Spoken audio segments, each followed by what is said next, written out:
Welcome, everyone, and especially welcome anyone who is new to our group. We're continuing on a topic, and this is a topic from our book, Reflective Meditation, Cultivating Kindness and Curiosity in the Buddhist Company. And the subheading of the book was All Experience is a Story. So we're continuing on with that topic.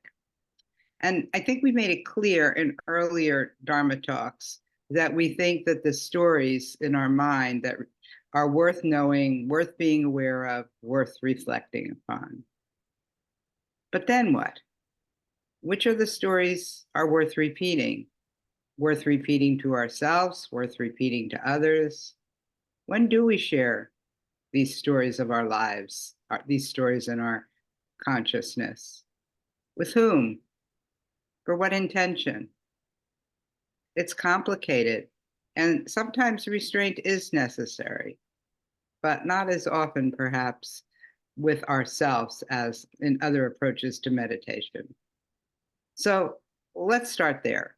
When do we repeat the story to ourselves in our meditation? And it's often a fear to people who are new in reflective meditation that if they let things go on, if they don't if they're not so directive in their meditation, that these stories that are annoying or worse will just go on and on. It happens sometimes, but other things also happen. But I believe that we don't have the amount of free will about this as we'd like to. At least we can't often stop some of these stories that repeat without putting a lot of pressure on, a lot of ill will, without screaming to oneself metaphorically, or maybe actually, shut up. And I question whether that kind of sledgehammer approach works for the long term. Because in my experience, when I let my guard down, those stories I told to shut up are going to return. And maybe more importantly, the sledgehammer approach is not our approach because it breeds ill will, not friendliness towards ourselves. And really, that friendliness is one of the, main things that we're cultivating. Again, it's in the title of our book, Cultivating Curiosity and Kindness. Friendliness is another word for kindness, a synonym. Instead, we suggest you become curious about the stories that repeat, what's underneath, what's motivating them, what conditions bring them on. And when the stories are painful, we suggest you feel the pain, not too much pain, but you feel the pain, because knowing this pain may quiet the stories. When it's too much pain, that's the time to perhaps shift the focus. And sometimes it works to restrain the story, to retrain the story, to replace the story with a more positive one. For example, when you're feeling angry at someone, you might replace a common instruction is to replace the anger with metta. Say to this person you're feeling angry at, may you be free from suffering, excuse me, may you be free from suffering. That only works some of the time, and some of the time it's quite inauthentic. I'm really angry, but I'm kind of pasting on this other intention. So sometimes it works well. But sometimes we also need to speak up about the story that repeats. But here's where it gets really complicated. Who do we tell and when? Sometimes we know or suspect that what's going on in our mind will hurt another. And that is the time to use the utmost care. But sometimes we do need to speak up. Sometimes we do need to risk hurting another, but again, with careful wording and careful timing. And it's best to look at our intentions and see if they are wholesome intentions or if they're more about getting back or vengeance or something we really don't want to perpetrate. Just thinking about myself, which is often what we do in these Dharma talks, because we're now talking about speech, aren't we? And I've gotten a lot of criticism really about my speech. basically, I talk too much is a thing I've heard over decades, maybe over a lifetime. And I've looked a lot at the conditions that motivate this. I was lonely as a child for many reasons, and I think I developed a habit of talking up a lot whenever I found a receptive ear. This was my way of connecting. And that's also part of my cultural upbringing. What others would consider interruption in the more Anglo-Saxon culture is considered engagement in Jewish culture. So over decades, I've learned to restrain my speech, to carefully consider when there's an openness to hear what I have to say.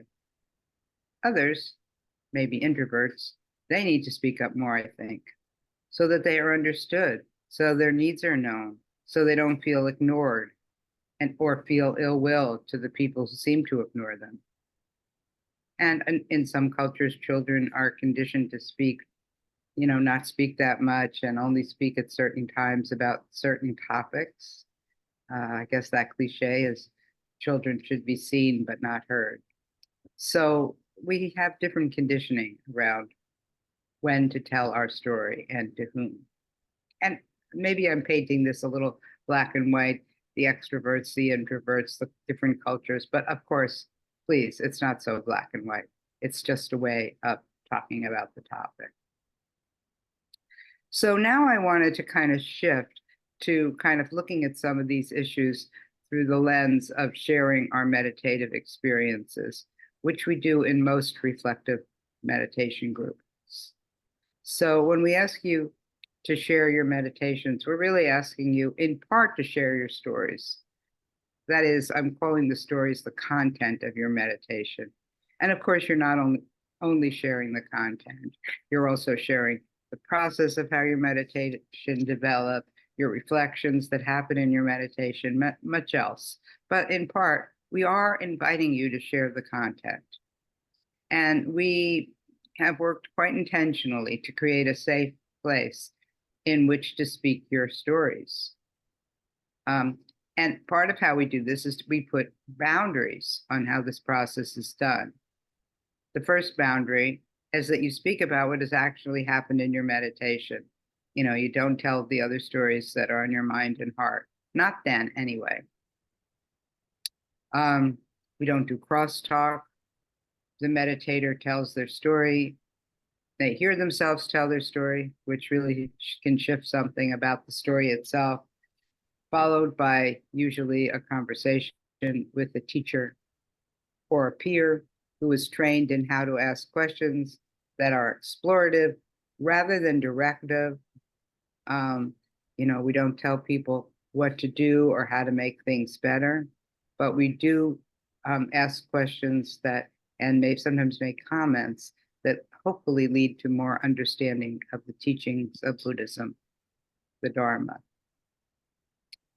So, in other words, part of what we're being trained in is restraint, and when it is best to not use restraint, not just quiet the stories, turn away from the stories, but yes, there are times to restrain the stories, especially when it becomes not just what's going on internally, but when we speak them aloud.